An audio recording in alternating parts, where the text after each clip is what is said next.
An absolutely wild day of college football action. That's how A.J. McCarron and I felt watching all of it go down in the conference room as we get you ready for everything you have got to see. I don't know which one's which, but I know one of us would have. I know which one. Yeah, I'd be the guy falling on my face. It's the College Football Show presented by AT&T 5G. He's A.J. McCarron. I'm Jason Fitz, and we want to get you caught up on everything that has happened, everything that will happen over the course of the next hour. We are going to have some glorious fun. I will start quickly by saying this, AJ. For all of the conversation we have consumed as a college football community about the top four, today we got a matchup in TCU and Kansas that reminded me that, like, hey, sometimes the best moments in college football are just when two teams that are rivals are going at each other, and it's beautiful. We'll start right there. We got the highlights for you. College game day was in Lawrence today for the first time ever. That crowd showed us why. Jalen Daniels right here goes down with an injury, did not return. And so just when you think for a defensive first half, you think this game is over. That was not the case because the second half was about offensive explosion. Jason Bean, the backup quarterback, balling, slings this ball to Quentin Skinner. Falls down, beautiful catch. Kansas ties the game at that point at 24. Love the catch here. Beautiful ball. Squeezes it in that bicep too. They had to look at it about 500 times. It felt like they made sure that it didn't move. Catch. So good, well done there. TCU quarterback Max Duggan. Here's going to connect with Tay Barber. Powers through the defender. TCU goes up 31-24. Now we pick it up. Bean with a ton of time. Slinging it. Finds Luke Grimm. Makes a nice play to extend it. Gets around. Great play. Great catch. Not only a great catch, but look at how he just presses the O button. That's the spin move. That's how you do it on the video game. Nasty. But TCU, Max Duggan launches it. Quentin Johnston, makes a great grab. Quentin, I owe you better considering the catch you just made. Best catch of the day. Absolutely gorgeous catch. TCU goes on to win a nail-biter. 38-31 is your final score. Max Duggan had a huge game. 3 passing touchdowns for the 4th consecutive game. That ties the longest streak by a TCU quarterback over the last 15 years. But I do want to give a tip of the cap also to Jason Bean. You see the pictures there, 16-24, 262, 4 touchdowns, 1 interception. That all came in the second half. This was a back-and-forth defensive battle in the first half, and it was 2 coaches that were just playing the chess match in the second half. A lot of motion, a lot of movement, beautiful to watch. I mean, all-around great game. For the quarterback, Kansas going out, and then the backup, Jason Bean coming in and balling. I mean, he was in the system or played for Kansas last year, not the starter this year. That right there lets you know that systems alone can mess kids up. Because last year I think he threw 6 interceptions, something like that on the year, and then comes in today, throws 4 touchdowns, absolutely balls out for him, keeps them in the game. I mean, they had a chance to win it. But Max Duggan, the way he's playing right now, I don't know if anybody else, especially in the Big 12, is playing the way he's playing. Well, and I think that this is just when you look at these two teams that are rising, and like I said at the beginning, we talk so much about who's number 4, who's number 5, who's number 6. We're going to do it in this show. I'll be honest with you. What we saw here were 2 top 25 teams that played a matchup that looked like 2 top 25 teams. That's what I loved about it. It was clean football. It was good football. It was 2 teams that were taking each other's punches, going for it. And you're right. I mean, all the way to the very end, there was a moment where I thought Kansas was going to find a way miraculously to pull this thing out. Yeah, it's just, you know, it's almost like their luck ran out towards the end. I mean, I truly believe that TCU is a top 10 team in the country. Top 10. Top 10. I mean, I think the way they're playing on offense, if they can just play that way and just outscore everybody, they're going to be a tough team to beat. I truly believe that. But hats off to Kansas. Like, the turnaround that program has had in just 1 year has been unbelievable. Obviously, I've never hidden on this show my friendship with Lance Leipold. I love watching him have success. watching game day at Kansas today was just special. When I was out with game day a couple of years ago, I always thought it hit harder when they were in cities that they weren't in all the time. Right. Like, I mean, you played at Alabama. Like when we go down to Alabama, they're so used to having it. Ohio State's so used to having it. Right. There was just a different vibe all day. And both of these teams did a really nice job, I thought, early in the game of handling the emotion that comes with that. I do have one question for you, though. Like, from a quarterback standpoint, you're in that locker room, and the guy that, because we've been saying Daniel's a Heisman candidate, right? Yep. Like, and not to say that he isn't, but you're the backup. Now all of a sudden it's on your shoulders for the second half. That feels like a heavy moment. What's the key in your mind for coming out and playing that way, is the way that he did? I mean, it's definitely preparing during the week. Whether he gets reps, I don't know how their system goes. You know, some places the backup will get reps with the first team during the week. Most places don't.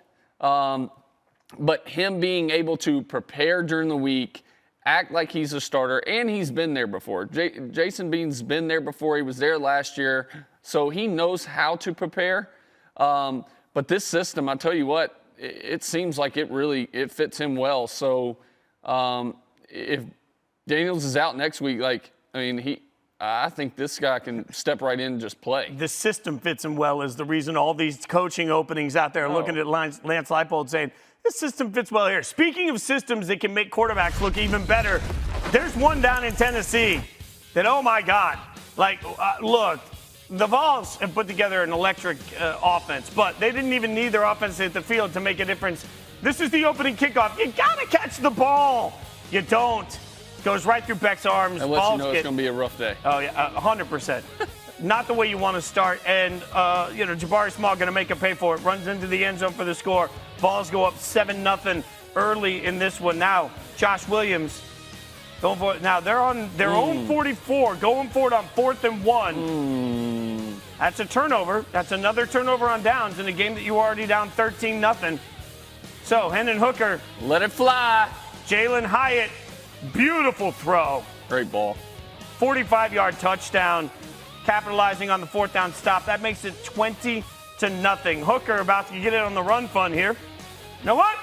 Hooker, I don't even know her. Gets through it. Oh, takes a hit at the end of it. Get down. Tennessee picking up where they left off, though. Nice throw again. Jalen Hyatt again. How does that DB just fall down like that?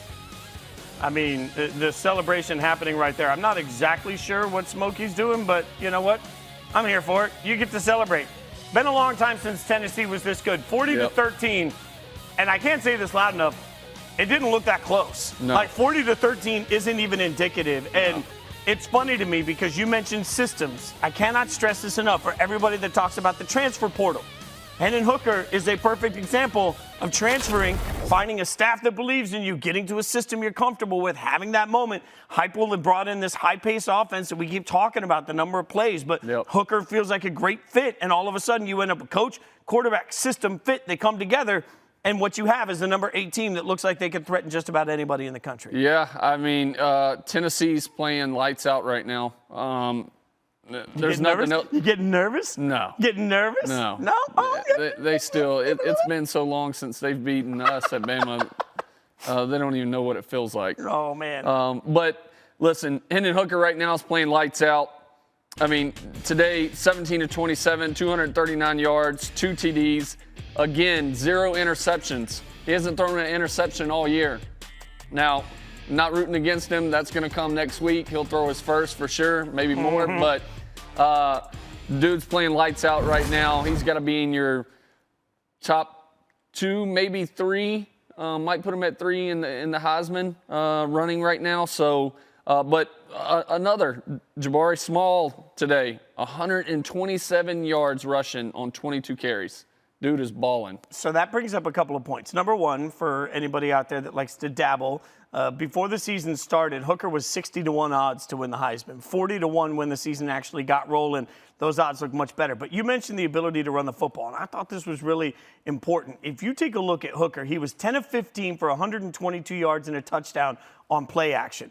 All right, on play action, he has 27 passing touchdowns and 2 interceptions since the beginning of last season. When Tennessee runs with any level of efficiency, Hendon Hooker becomes almost unstoppable. Yeah.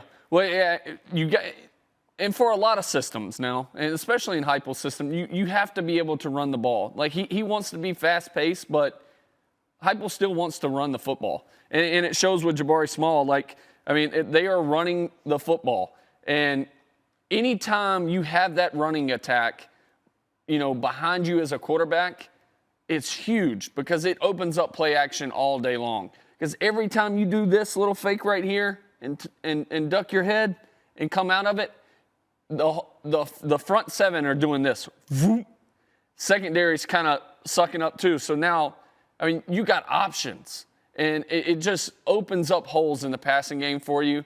And for Tennessee's offense right now, that's showing. I'm just going to give you two more little nuggets. Tennessee, 234 points this season. That's the most through 5 games since 1915 for them, making them a little nervous. Also, the Vols have an SEC best 94 pressures this season. They can get after the quarterback, too. I'm just poking the belly. That's all I'm doing. I'm over here, Pillsbury Doughboy. I'm like, listen, they've brought out every trick. They can wear their smoky uniforms, their black uniforms, white, orange. I don't give a damn. Oh, man, this next Saturday is going to be a delight. All right, today was a delight for one half of the Red River rivalry, but not for both. One of the greatest rivalry games in college football, Bedlam.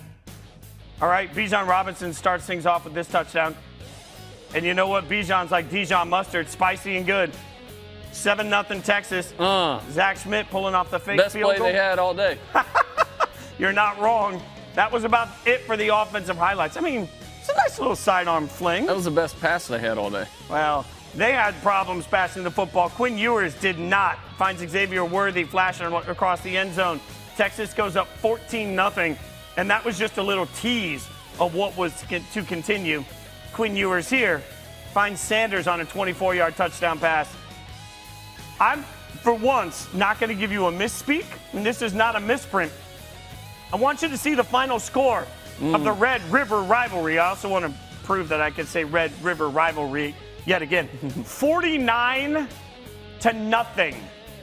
This was absolutely embarrassing for Oklahoma. And we saw a different version of Texas. You pointed this out. Quinn Ewers makes Texas a different football team. Oh, 100%. When Quinn Ewers is healthy, I'm going to go as far to say I think Texas is a top 7 team in the country when he's playing. Like, unbelievable. It changes their whole team mindset, the attitude behind the team, the energy. Like, you can see it when they're playing. And on offense, like, when you have him throwing the football and his weapons, I mean, he's got some big tight ends. He's got weapons out wide. With Bijan running the football, whew, that offense is dangerous. And I believe today was the first shutout in the Red River rivalry since 98, I believe. I'm not 100%. I think that's right. It's also the largest loss versus an unranked opponent in Oklahoma history. Texas is going to be ranked. You make a really interesting observation, though. Like, I sat through the mock committee a few years ago that they go through that shows you how the College Football Playoff Committee works. And one of the things that the committee is actually told to consider is who's on the field, who's not on the field, and how does it impact the game. So a quarterback being out could be a huge impact. What's funny is that you look at Texas's schedule. They have a 1-point loss to Alabama. We all know how that game went down. That's going to be a good loss. They have a 3-point loss to Texas Tech in overtime without their starting quarterback. I think the committee's going to give that a lot more love. If Texas continues to just run through everybody, when we get to the College Football Playoff Committee speaking, like it or not, the committee's going to tell you, hey, they were without their starting quarterback, 2 nail-biters that we consider to be good losses. They're going to get more street cred from the committee than we think. 100%. Texas Tech has multiple top-ranked teams tough and beaten them. Who'd they beat last week? I'll pull up the Texas Tech schedule. But, I mean, again, today, they're playing number 7 Oklahoma State with a freshman quarterback. Yep. And right now, by the way, Baron Morton, and it's 34-31 as we sit here and watch it. Like, I'd have to go to my notes. Baron right now, last time I checked, was 32 of 50 for 302 yards and 2 TDs, 1 interception. Dude is balling. So Texas Tech, they're not a pushover. So, they've played teams tough. They've beaten some ranked teams already. So that loss actually isn't that bad. Even if that loss just reeks a little bit, even if you want to put funk on it, it's not going to matter, because if Quinn Ewers plays this well, there's going to be, every year, there's a team that we look at when the committee starts ruling and we say, I think you're right, Texas is going to be that, because they look like a completely different football team, obviously. And that's Quinn. Again, want to give him a shout out. 3-game absence. He passed for a career-high 289 yards and 4 touchdowns. All right, that was some great offense. We didn't necessarily get great offense from our next game that we'll take a look at. That's Michigan and Indiana. Number 4, Michigan, takes on Indiana at Memorial Stadium. All right, so we're going to pick this one up with Michigan at the goal line. Blake Corum drives his way into the end zone. Blake Corum is the key for this team. Michigan goes up 7-0. That's not like it's some great hot take or observation. Indiana here, though, says, you know what? We will not go away quietly. Look at this. Effort play. Gets in the end zone. Indiana ties it 7-7. They got some sweet unis. We're at 10-10. We pick it up in the third. J.J. McCarthy rolls out. Cornelius Johnson, 29-yard touchdown. Again, big effort play. He goes up, and away for the full Superman. Lays out for it. Michigan goes up 17-10. Fourth quarter, 9 minutes left. Michigan in the red zone. J.J. McCarthy finds Shoemaker. Yo-yo. 9-yard touchdown. That really puts this thing away. That makes it 24-10. Michigan goes on to win this one 31-10. Here's what's interesting to me, and you see the stat line, J.J. McCarthy, 28, 36, 304, 3 touchdowns and a pick. Yeah. What's interesting to me is this game was 10-10. Michigan got the ball at their 1-yard line, and Michigan drove 99 yards. And you could feel the air go out of Indiana. Indiana was playing them drive for drive in a game that felt ugly, and it felt like neither offense could get in sync. And then Michigan had a 99-yard drive where all of a sudden everything looked easy, and they ran the ball really effectively in that drive. It felt like once they did that, Indiana ran out of gas. They were like little white, like the old Looney Tunes commercial, like 100%. cartoons, little white flags. They were done. Well, I mean, but you mentioned it, Fitz. Like, Blake Corum is the key to their offense. Like, and I understand it's not knocking J.J. McCarthy. I'm just not 100% sold on Michigan's passing game. Like, true drop back, hey, it's 3rd and 7, 3rd and 9. Like, everybody in the stadium knows we're throwing the football. The defense knows they're putting up their best stuff on this 3rd down. Like, I'm not 100% sold on their drop back game. A lot of their passing yards comes from the pocket breaking down, JJ escaping, making plays like on that touchdown we just saw. It's all extended style plays, and I want to see Michigan take that next step in the passing game. But listen, when you got Corum in the backfield and they can run the football, hand the tater off to him and let him do his work. Hand the tater off to him. I just need that on a shirt. Blake Corum has 11 rushing touchdowns this season. That equals his total from all of last season, and it feels like it's been effortless for him. He is the absolute key. Molly McGrath is the key for us. She is here to get us ready for Clemson, BC. The Clemson Tigers just got here to Alumni Stadium, and this team's confidence is at an all-time high after back-to-back ranked wins. And head coach Dabo Sweeney said their confidence really comes from their quarterback, DJ Ucla, saying his effort, his will to win, and his leadership have all been contagious lately. Ucla said that his difference in preparation and in a lot of his mental side of the game has gotten so much better lately, and that's allowed him to play free, and he feels like a little kid on the field again. But he warned they're not taking this BC team lightly. They're not letting this trip to Chestnut Hill be a trap, saying we're ready for a physical battle, and we know that this is not going to be an easy game in Chestnut Hill. And they're right.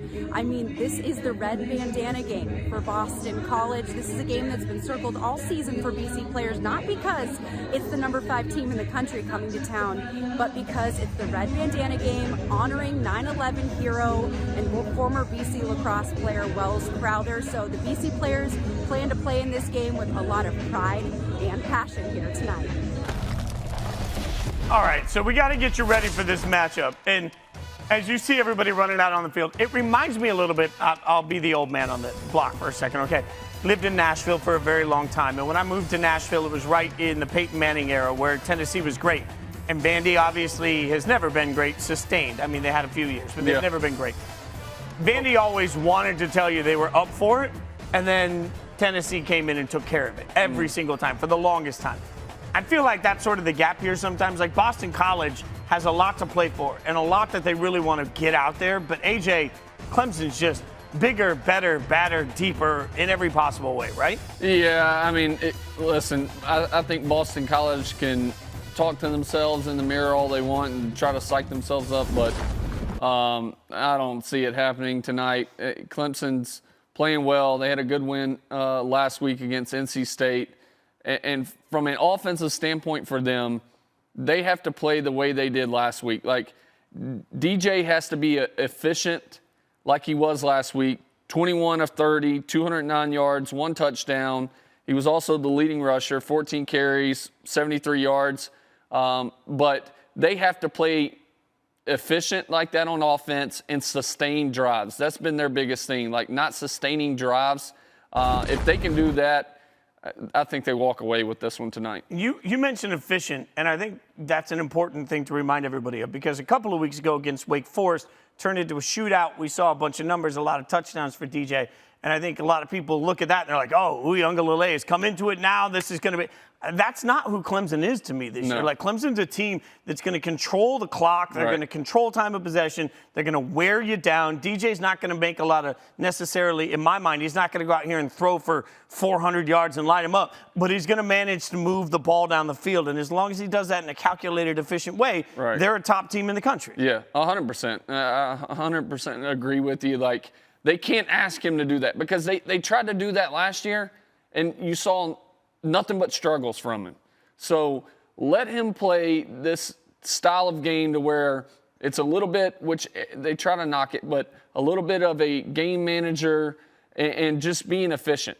Taking what the defense gives you, being smart with the football. Don't take too many crazy chances because he's known to take some chances, and it's like, what were you thinking right there? So be efficient, sustain drives. They should be fine tonight. Yeah, I mean, this is one of those moments where Boston College comes in with a lot of heart and a lot to play for. I just don't know that's going to help them. I do think, though, as we have this broader conversation, that the ACC deserves a little bit of love. Like, there are moments where I feel like the ACC may not be giving us a lot of top 10 teams, right? But there's a section of the ACC, if you look at the teams that are currently ranked, like Wake Forest has played well offensively. NC State has had moments. Syracuse is undefeated. I don't know that they're great, but sometimes I think the ACC is a step better right now than they've been in the last couple of years. AJ disagrees. Yeah. Okay. Give it to me. Come on. I think the ACC is the 4th best conference. I think it's fourth. Okay, give it to me. I think it's SEC, number 1. Homer. Right now, I would put the Big 12 in front of the Big 10. I think the Big 12 as a whole, now that Quinn Ewers is back for Texas, the way TCU's playing, like, I think as a whole conference, they're better. Then I would put the Big 10 and then the ACC. Woo! I mean, I guess, like, it depends. You know, when we talk about conferences, let's be real, most of the time we're not talking about the bottom of the conference. So, like, when we say as a whole, we're really talking about, like, the 4 or 5 teams in each conference that matters. Maybe I've just fallen asleep over the last several years with the concept of Clemson and nobody else can be competitive. I think the narrative's changed a little this year because NC State was supposed to be really good. And NC State, I think, blew an opportunity last week to come out and sort of assert their own spot in this conversation. Yeah. Wake Forest had an opportunity, and they blew it. So, like, I'm looking at game of inches sort of moments where we would be seeing this conference much differently if Wake Forest had managed to win that game, you know, that overtime shootout. If NC State would have managed to win the game that we had all the expectations for. They haven't, but it feels like at least there's more competitive balance from the top of the conference. I mean, I would agree with that. I'm getting a sympathy agree. I'll take it. But I also believe, like, if Wake Forest beats Clemson, then I even look at the ACC being worse than what it is right now. That's fair. Because it's the top. Because Clemson is your Bama of the SEC. Like, it is your Georgia of the ACC. Like, So let me ask you this right now: if you had a vote in the College Football Playoff Committee, let's presume that Alabama, Georgia, and we're just for the sake of this, Alabama, Georgia, Ohio State, they're in. Yep. Who's your fourth best team? USC right now. So you have USC over Clemson at this point. Neutral field, do you think USC beats this Clemson team? I do. I think USC's offense right now is just hitting on all cylinders, and I think it would be too much for Clemson. I don't know, man. Like there's this part of me where I haven't seen USC have to actually play any defense, and I wonder if Clemson would just hit them in the mouth and they couldn't take it. But the Pac-12 as a whole is playing much better defense this year than I give them credit for. I've been wrong about that conference a lot. Cough today when I picked Utah. All right, let's pick this game. I got Clemson big, right? I mean, is there any reason to think it goes otherwise? No. Okay, so but they work hard on the graphics, so we put them up. I will take Clemson here. See, puts my name over it. And AJ, you will take Clemson. Look at that. All day, every day. Look at that. See?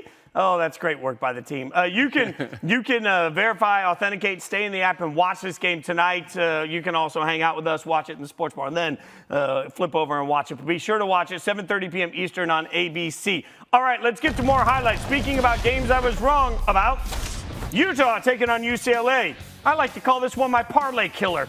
I don't want to talk about it. All right, Dorian Thompson-Robinson fakes the handoff, keeps it, gets in the end zone. UCLA goes up 7-0. Mid-second, Thompson-Robinson fakes to Jake Bobo in the back of the end zone. Throws it to Jake Bobo, I should say. 4th touchdown already this season. Now we pick it up. Cameron Rising gets it over to Good V. ball. Oh, nice. That's a 23-yard gain for Utah. And here, Tavion Thomas takes it in, 14-10. So, they tried to come back. Missed field goals both ways. It was a close one at the half. Then it was broken open. Thompson-Robinson hits Cam Brown for a slant 5-yard touchdown. Now, we've got Rising quarterback keeper. I'm feeling good at this point. I'm like, you know what? So you're telling me there's a chance. He's tough. I like Cam. Absolutely. 21-16. Going in there. for it. That gets us to 21-18 on the 2-point conversion. But then, Cover Bobo zero. again. Look at that. And that puts it away. 42-32. Look at that record. UCLA, undefeated. So Utah, with all the expectations and what we thought they would be, and for the number of times that there's been pretty loud conversations about Chip Kelly and what could happen at UCLA, what can happen at UCLA, nobody going to the games, all the things that have been said negatively about UCLA for the first couple of weeks, they're 6-0. I agree with everything everybody said about UCLA. You're out completely. Yeah, UCLA. Listen, they haven't played anybody. They just beat the number 11 team in the country. Yeah, and Utah lost to Florida, who Florida just got their first SEC win today. So in an ugly game. Yeah, go ahead. Yeah, I'm not buying into UCLA right now. They got to show a lot more, but. Okay, I will say. How awful was Utah's defense right there on that cover zero? I can't get over that. Cover zero, you play inside leverage. Inside leverage, you let the boundary be your extra defender. You don't get beat inside on cover zero, like brutal. You mentioned the schedule. UCLA started off by beating Bowling Green. Then they beat Alabama State. Then they beat South Alabama by 1. They should have lost that game. That was a game right there. Then they whoop up on Colorado. Now they have 2 straight ranked wins. They get a win over Washington, a win over Utah, and they get another test coming up as they will have to take on Oregon at Oregon. And let me just tell you right now, every single Pac-12 fan, I'm going to go straight to this camera, fourth wall. Every single Pac-12 fan should be desperately rooting for Oregon to beat UCLA. Hear me out. Why? You already got the colors on. There is a chance. There is a chance because the Pac-12 got rid of the divisions when it comes to their conference championship game. There's a very real chance we could end up with USC, UCLA, the 2 teams leaving the conference, taking each other on in the Pac-12 championship game. That's not good for the conference. Which is still bad because I think UCLA leaving and going to the Big Ten, now they're absolutely going to get demolished when it comes to football. I don't disagree with any of that. They're going to get big paychecks, though. Well, Yeah, that's about it. Disgruntled A.J. McCarron. He's A.J. McCarron. I'm Jason Fitz. It's the college football show presented by AT&T 5G. You know who doesn't give a damn about the playoffs? Michigan State. They ain't going anywhere near them. Tom Izzo walking around today saying, I'd rather be at a basketball game. CJ Stroud in the pocket finds Marvin Harrison Jr. Fun fact, Marvin Harrison Jr. is actually taller and larger than his dad, Marvin Harrison. Whew! Going to be enforced. No! Miscommunication. Yeah, what happened? Miscommunication. Blaming the quarterback, blaming the wide receiver? Well, it's probably a hitch. If he's pressed, it turns into a go. I don't know if they played press bell and then he ended up sitting or what. But. He's blaming the wide receiver. Don't let him fool you. Stroud, wide open, into the great, wide open, just going all the way, pressing the turbo button. Harrison Jr., 14-7. Reminder, Ohio State's doing this without Jackson Smith and Jigba also. They sat and felt like about two-thirds of their team for this game. Peyton Thorne trying to make it an interesting one, though, finds Jaden Reed, a player that I actually really like. Jaden Reed, hard worker, makes good plays. Really like Jaden. Nice catch. And then Ohio State, it's close. Ohio State says, we're not going to let this happen. Ohio State goes up 28-13 with the Travion Henderson touchdown there. It only got worse from there. 49-20. 49-20. Yeah. It's not even over yet. 30 seconds. The outcome is essentially over, but there's two things here. Ohio State is great. I think Ohio State's just an absolutely phenomenal football team, and I cannot wait for everybody to see when they play Michigan because I think it's going to bring out some of what you mentioned about Michigan. I think Ohio State is in a league of their own. I also think Michigan State is, at this point, an utter fail and a disappointment. Like, you didn't pay Mel Tucker that much money to go in last year, $7.5 million, I believe, on a 10-year deal, fully guaranteed, to come out and get that ass whooped that way yet again. Like, this whole season's going off the rails for Sparty. It's Coach Mel Tucker. I'm glad he got paid because it is rough. Boys, it is rough. They have no offense whatsoever. Defense last couple weeks have been non-existent. They're bad right now. I hope they have some good recruiting classes. They've been going through the transfer. They've been going through the transfer portal, right? Yeah. And so last year the transfer portal worked really well for them, but you can't always roll the dice. It's a little like one and dones in college basketball. Like some years you'll hit, some years you won't. Like I just don't know that you can make that your recipe every year. It's maybe Michigan State can ask if they can go to the Pac-12. Help them out. Oh, man. I will say kudos to Coach Tucker. He was wearing Title IX shoes today. Holly Rowe tweeted that out. Really cool moment for the coach to use his platform for that. Also, incredibly hypocritical for Michigan State, who's facing lawsuits right now that they've been told they have to give a legal explanation for why they're not Title IX compliant to let their coach wear Title IX shoes. I'm just saying, I got issues all over the place with this. Let's move on. They're telling me we got to talk about football here. Auburn and Georgia. Number 2 Georgia. Wearing the shoulder pads. Got the spikes. Yeah, but you got to paint all the way under them. Like, if I can see the skin tone under it, you didn't paint far enough up. Not an issue here. As Georgia gets right outside there, Kenny McIntosh finds the touchdown, 7-0. Now, Ladd McConkey back to receive. Takes the kick. Whoop! Makes a little move. Whoop! Says, sir, I would like to run the ball. And it works well. Georgia scores off that possession. They're up 14-0. Stetson Bennett. Okay, Stetson? Look at that. Showing off the wheels. We're going to call him Wheels Bennett. Okay. Look at that. Can I do it? Look at him. Swiggity spooty. He went for the booty. And it worked. You got all the treasure in the end zone, Stetson. 42-10. Georgia beats Auburn. 42-10. Because Auburn sucks. Like, trash. Georgia looked out of whack to me in the first half. It looked okay. Yeah, right. Everything was a little out of sync. Like, the crazy thing with the Georgia offense is that they can just go off for a bunch of points. On my Friday preview show with Gary Streisky, I said I still think Georgia's the number 1 team in the country. I think they have I know you're going to say, but I don't know what the quarterback situation is going to be for Alabama. And frankly, I think Ohio State deserves to be in that conversation. I still believe in Georgia. It's just everything looks like it's just this far off right now, and I don't know why. Yeah, I mean, even earlier when we were watching the game, like they missed a deep post on 2nd and 14 and ended up making for a 3rd and long and throwing a screen. But a deep post and went right off the fingertips of the receiver. It seems like they've lost a little bit of their rhythm and connection in the passing game.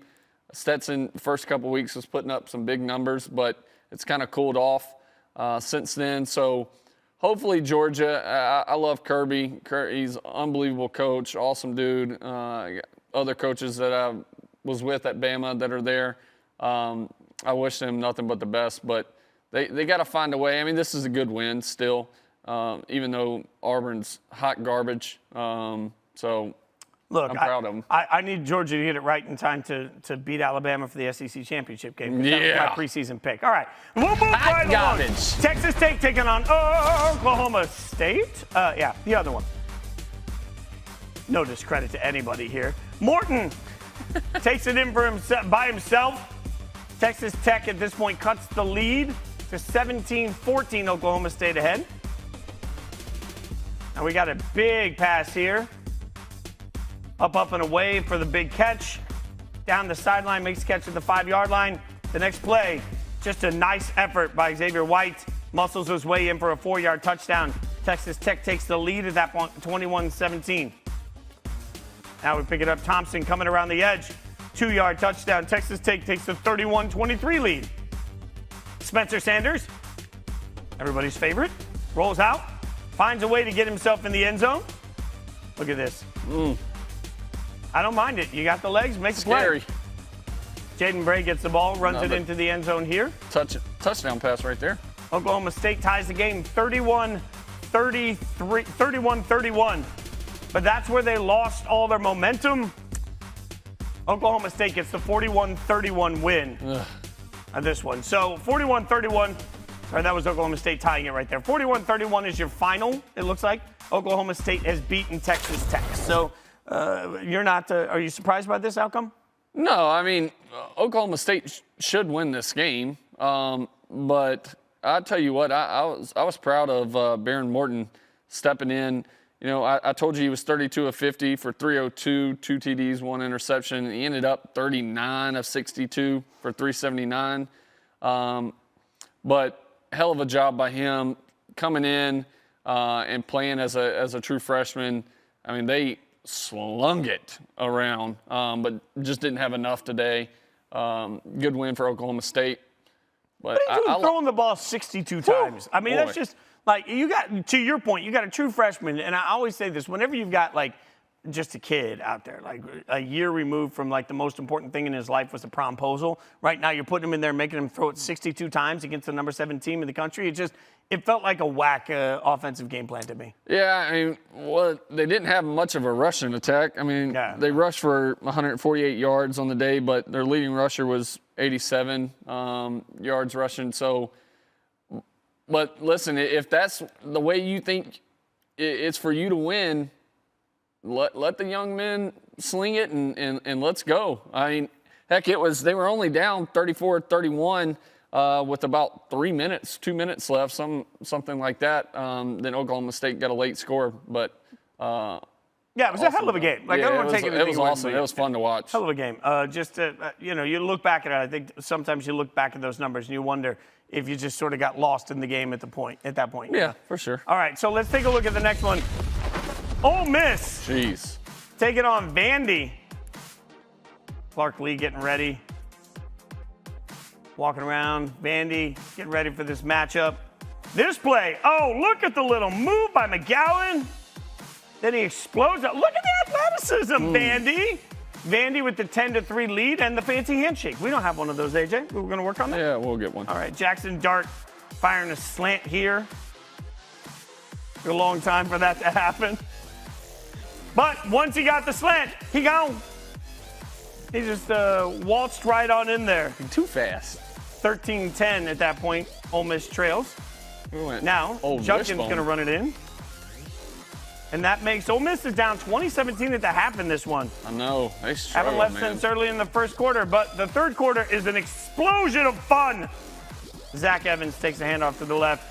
24 yards for the touchdown. Then Dart.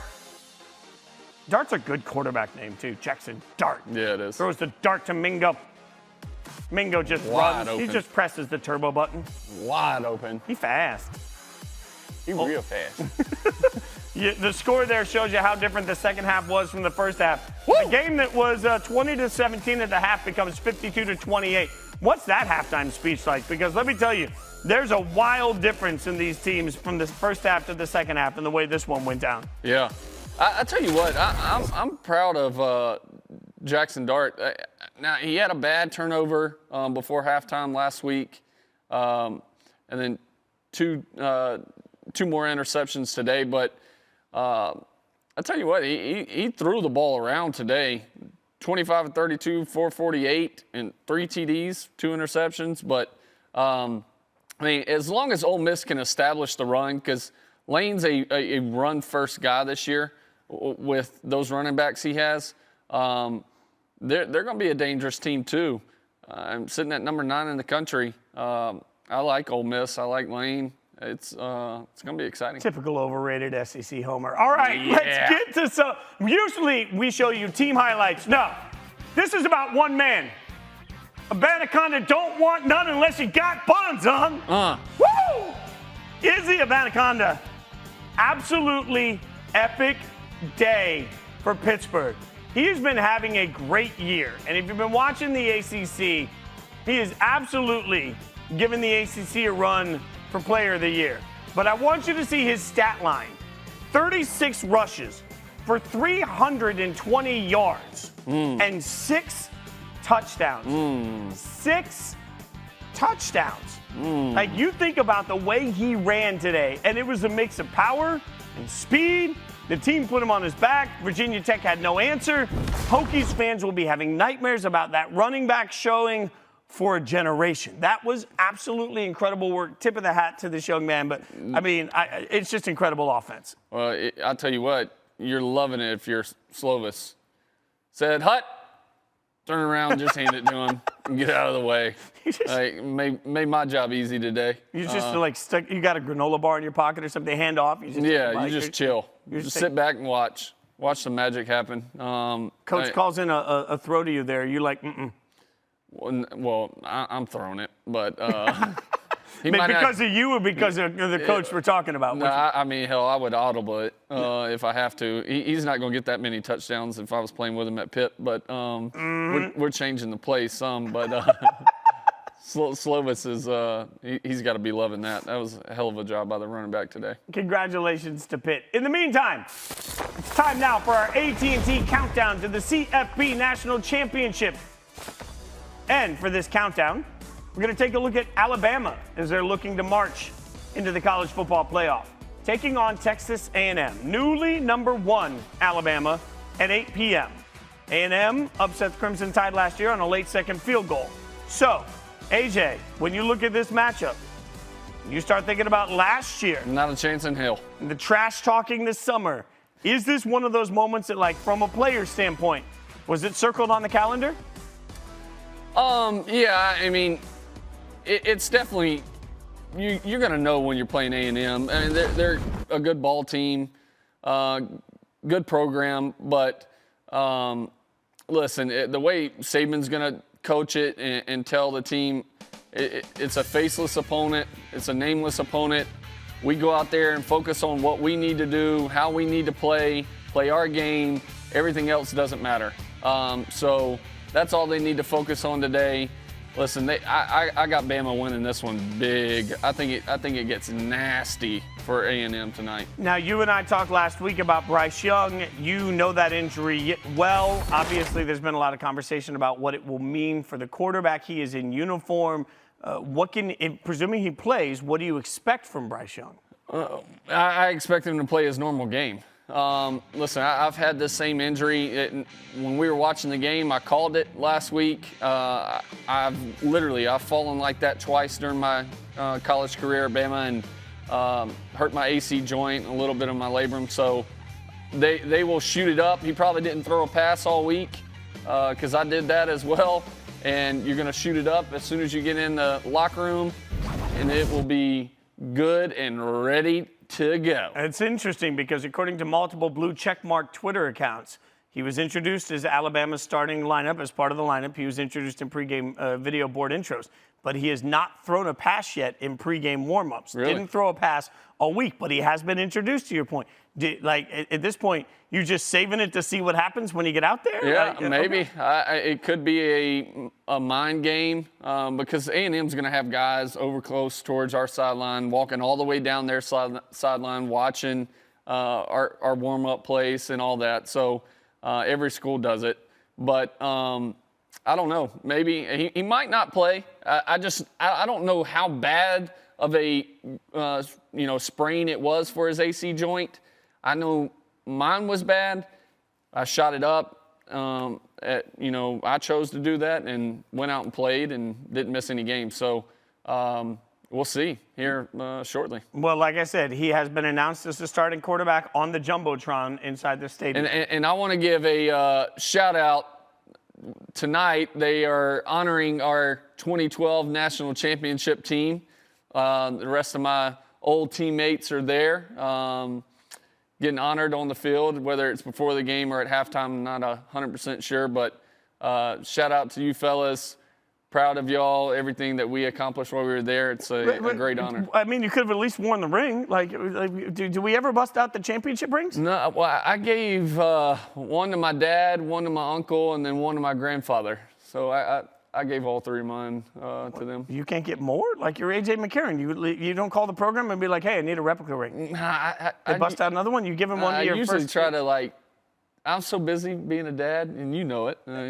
I'm just saying, maybe you give one to your co-host. I don't know who that could be, but maybe you get one to both of them. Listen, if I didn't give one to my wife first, I'd be dead. I mean, priorities are what they are. All right, we'll get to good plays now.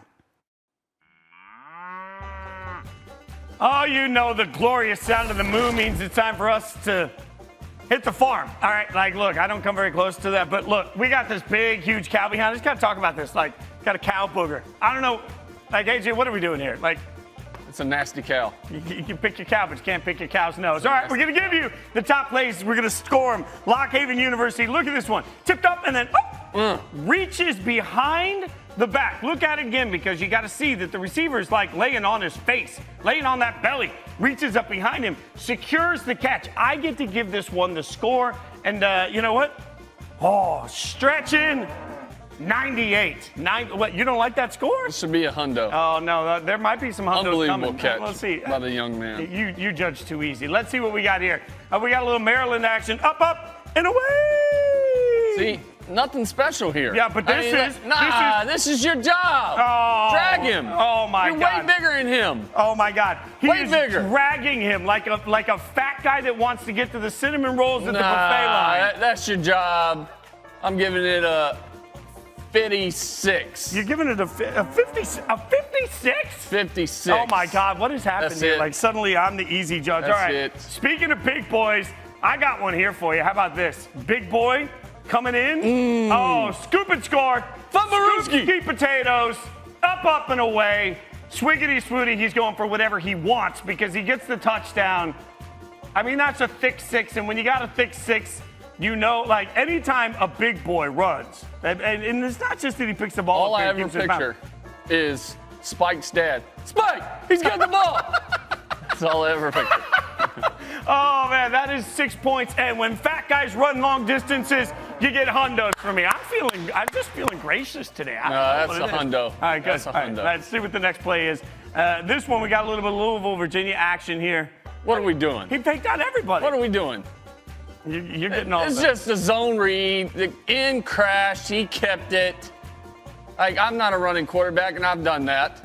Come on. This is such role reversal. I'm usually the 50.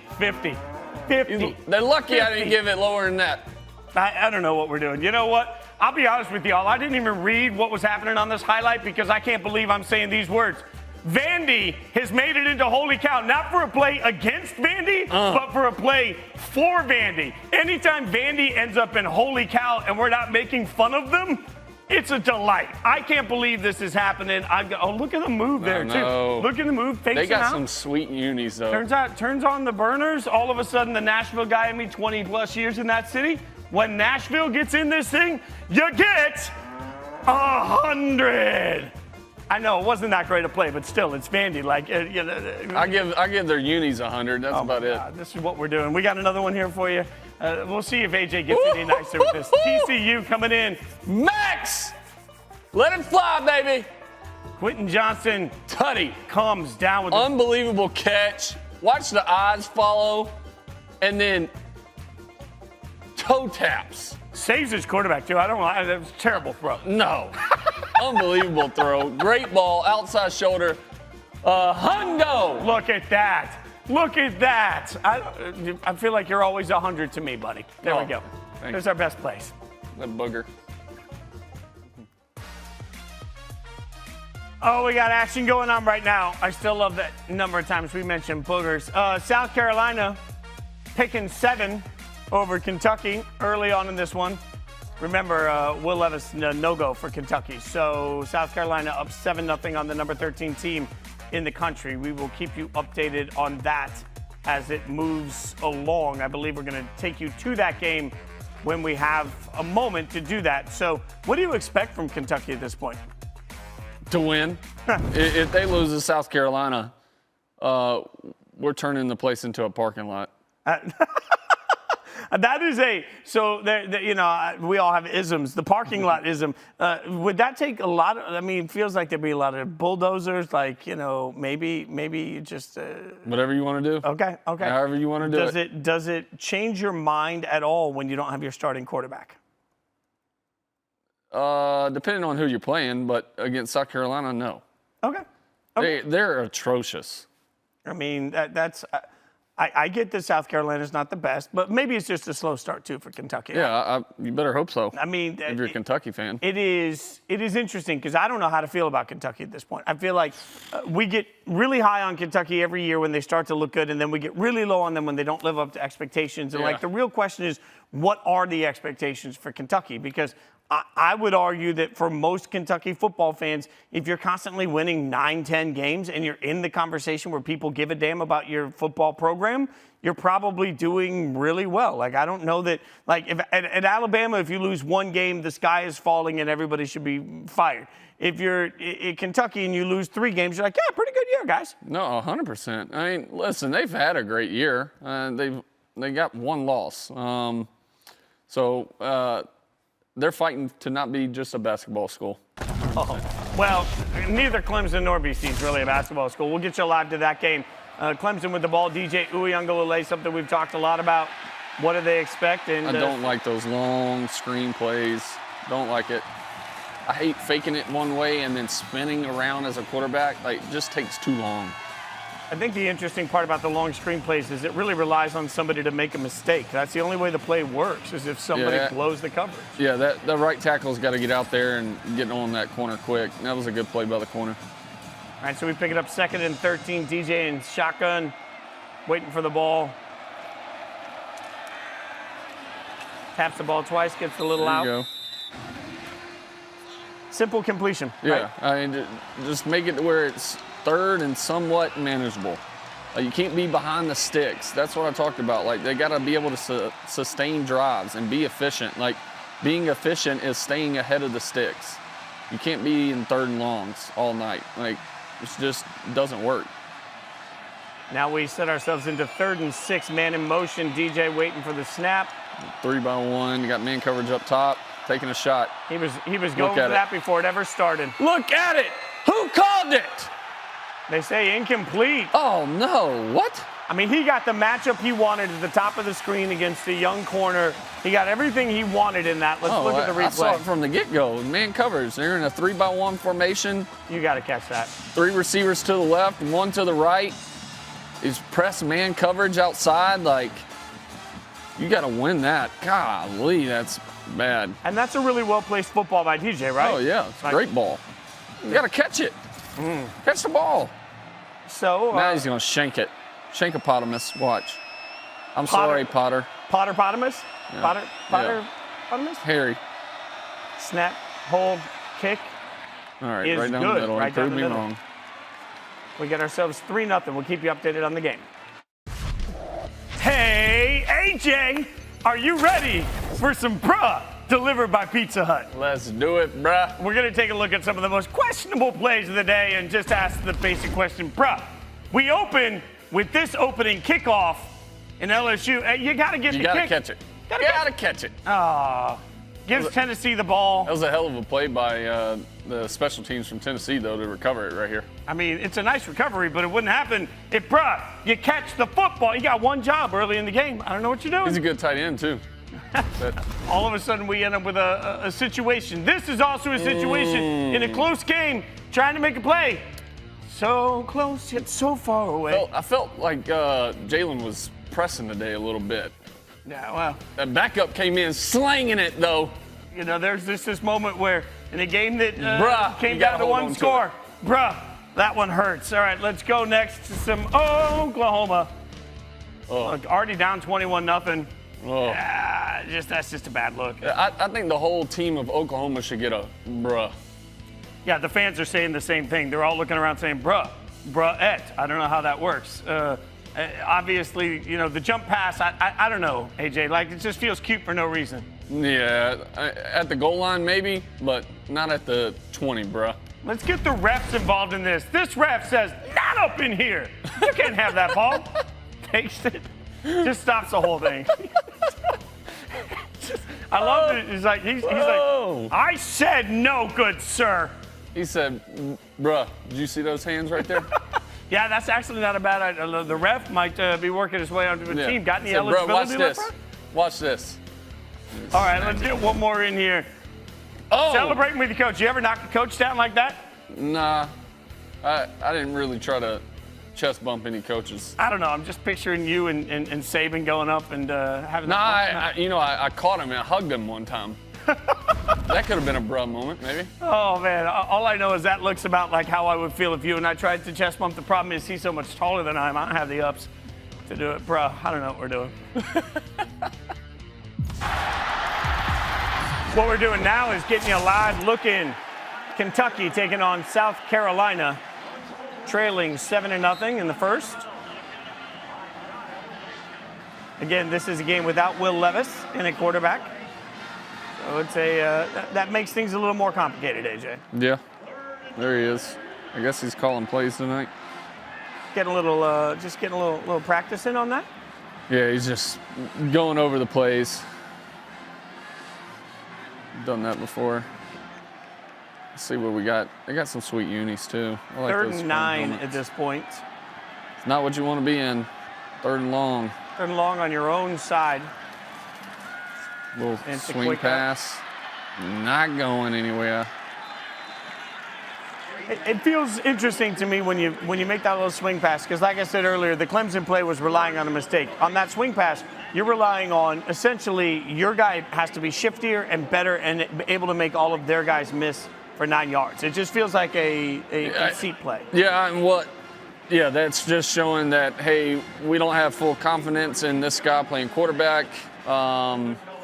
We're not going to try to push the ball down the field on a 3rd and long, with it being 3rd and 9. And that was basically a screen. And then they just get blocked. Oh, that's a huge block. He gets blown up when he picks it up. This is sort of the worst case scenario. If you are going to be playing with the backup quarterback, it becomes even more important, AJ, that you do the other things well. So special 100%. teams, defense, they cannot let you down. 100%. You cannot cost yourselves. When you're playing with your backup guy, like all other aspects of the game have to be, clicking on all cylinders. Like, never stood a chance on that kick. No. All right, we will keep you updated on that one. But in the meantime, we're going to go back over to Clemson taking on Boston College. 3-0. We saw how that went down. A drop touchdown for Clemson. Settles for a field goal. Now we have 2nd and 12. Boston College. I'm calling him Phil. I don't even know how to. Jerkovich. Yeah, I'm not even going to brutalize that last name. Got a senior quarterback that has a lot of experience and knows this team well. Fakes the pitch. Oh, no. Oh. Don't pull up on a boot, bud, unless he's wide open. I mean, you fake the pitch and then doesn't really seem like you know what to do with it afterwards when you're getting approached like that. From a quarterback standpoint, when you know the play's busted, why not just get out of it? Like right here. What are you doing? Yeah. He's trying to make something happen rather than just playing in his head bounces off the ground like a ping pong ball. As I always say, though, somebody I know well and work with tells me take what the defense gives you, and eventually the defense will give you the game, right? Like just do it. Live to see another play. 3rd and 12 in shotgun. Not what you want to be in. You might have 2 plays that in your whole script that you'll want to call in this situation. Holds the ball a long time. Oh, Gets no. wild with it out there, but makes the play. No. Clemson, what are you doing? Look, Dabo is losing it right now. I just look at how wild he is with the football here. They rushed 4. They dropped everybody into coverage. He's holding it. I mean, just. And he still finds a guy open. Like, extend the plays. That's what you got to do against zone coverage. And it's just the way it goes. And they drop 7. A lot of teams in 3rd and long will drop 8, rush 3. You got to be able to extend and find second windows. Well, I know you can extend your college football watching all night. Digitally, you can check out AJ McCarron and my guy Scooby Mageza hanging out with you at 11 o'clock right here. In the meantime, watch all the college football action across all of our networks all night. Takes a bunch of people behind the scenes to make the show happen. Luna, Julius, Court, Mel, everybody else. He's AJ McCarron. I'm Jason Fitz. Thanks for watching the College Football Show presented by AT&T 5G. Come back next week. Roll Tide!